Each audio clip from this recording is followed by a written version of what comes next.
Salam konservasi.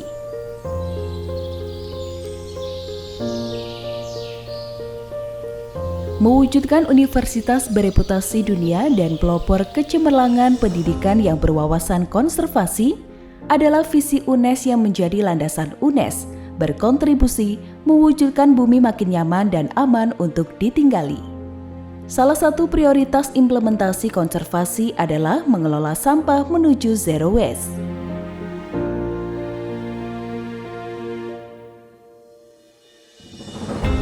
Peraturan Pemerintah Republik Indonesia Nomor 27 Tahun 2020 tentang pengelolaan sampah spesifik melengkapi Undang-Undang Nomor 18 Tahun 2008 tentang pengelolaan sampah menjadi pijakan setiap lembaga untuk ikut berkontribusi dalam penanganan sampah. Sejalan kebijakan pemerintah, UNES memiliki rencana jangka panjang pengelolaan sampah yang mandiri dan berkelanjutan. Kebijakan Dirkertas UNES dalam mengurangi sampah dilakukan melalui implementasi TIK pada semua bidang dan larangan penggunaan plastik sekali pakai. Sejak akhir 2020, UNES memiliki tempat pengolahan sampah terpadu atau TPST. Semua sampah di TPST diolah menjadi produk bernilai lingkungan dan bernilai ekonomi. UNES tidak lagi menyumbang timbulan sampah di TPA Jatibarang. Saat ini ada 3 metode pengelolaan yang dijalankan di TPST UNES, yakni pengomposan, teknologi BSF dan pemusnahan dengan insinerator.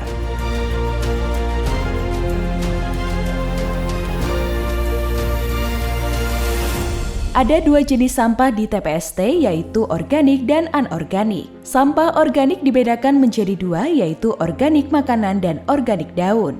Sampah anorganik juga dibedakan menjadi 2, yaitu anorganik yang dapat dimanfaatkan dan residu yang tidak dapat dimanfaatkan.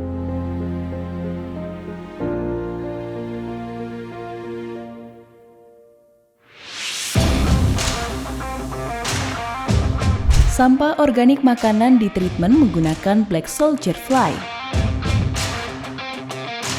Hal ini dikarenakan sisa makanan berdampak langsung terhadap lingkungan.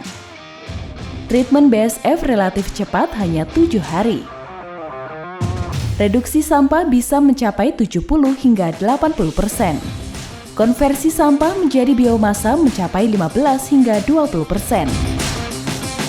Kandungan protein BSF mencapai 30 hingga 40%. Tekniknya sederhana. Teknologi BSF di TPST UNES berbeda dari yang lain. Karena kandang lalatnya ada 2. 1 kandang untuk prapupa dan 1 kandang untuk kawin dan bertelur. Pengondisian 2 kandang ini memudahkan perawatan, kebersihan, dan pemindahan. Siklus hidup BSF diawali panen telur dan diakhiri proses panen larva, demikian seterusnya. Siklus lengkap meliputi panen telur, panen baby larva, panen larva, panen prapupa, panen lalat, dan kembali panen telur. Tempat penempelan telur atau eggis diletakkan di kandang kawin. Telur yang menempel di kerok perlahan dipindahkan ke tempat penetasan telur. Telur menetas menjadi baby larva. Umur seminggu dipindahkan ke wadah tempat sampah makanan.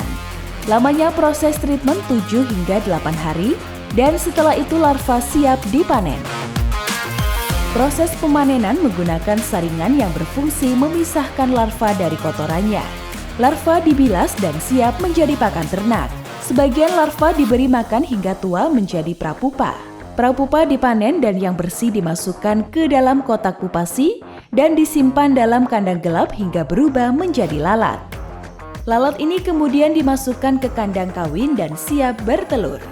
Kandungan protein larva BSF yang mencapai 30 hingga 40% bobot kering menjadi pakan alternatif ternak yang harganya lebih murah dibandingkan pelet. Terima kasih, semoga menginspirasi.